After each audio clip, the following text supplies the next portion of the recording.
une déstabilisation de l'Algérie à la suite de la mort du président Bouteflika ou d'une révolte, et depuis longtemps l'angoisse première de l'Élysée et des services français de sécurité. C'était début février. Nous demandions à un haut responsable français ce qui inquiétait le plus Emmanuel Macron. Une nouvelle crise financière? Une cyberattaque massive des Russes? Des frappes américaines sur l'Iran? Vous n'y êtes pas, a répondu ce personnage central de la Macronie. Le cauchemar du président de la République, c'est l'Algérie. C'était aussi celui de ses prédécesseurs.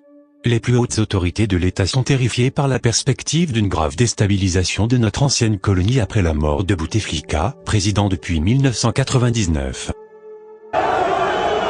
Cette confidence date de plusieurs jours avant les manifestations de la jeunesse algérienne contre un 5e mandat du président Grabataire. On imagine donc aisément qu'aujourd'hui l'Algérie est plus que jamais le sujet numéro 1 des préoccupations de l'Élysée. Une grave crise politique dans ce pays si proche, à la suite d'une révolte de la jeunesse et ou d'une disparition de son président, risque en effet de poser des problèmes considérables à la France.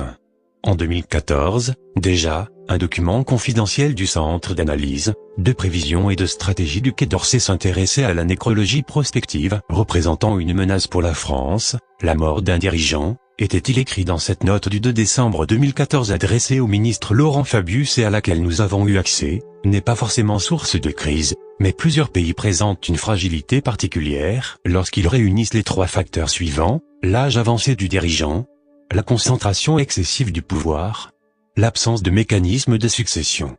Suivez une liste de 5 dirigeants dont la mort pourrait créer une grave crise: Paul Biya au Cameroun, Idriss Déby au Tchad, Nursultan Nazarbayev au Kazakhstan, Isaias Afwerki en Érythrée et Hun Sen au Cambodge, et donc d'abord et avant tout Abdelaziz Bouteflika. 4 raisons à cela. L'Algérie est l'un des principaux fournisseurs d'énergie de la France, 10% du gaz importé. En cas de déstabilisation profonde du pays, des centaines de milliers de jeunes, les moins de 20 ans représentent la moitié des 42 millions d'Algériens, pourraient tenter de rejoindre la France par tous les moyens, y compris avec des bateaux de fortune, ce qui à l'évidence, poserait un défi politique majeur au gouvernement français.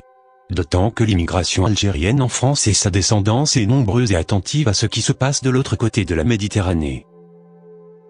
Enfin, la précédente crise politique algérienne à la fin des années 1980 a ouvert la voie aux djihadistes qui ont sémé la terreur dans le pays pendant une décennie et menacé la France à plusieurs reprises. Autant de perspectives qui évidemment inquiètent Emmanuel Macron au plus haut point.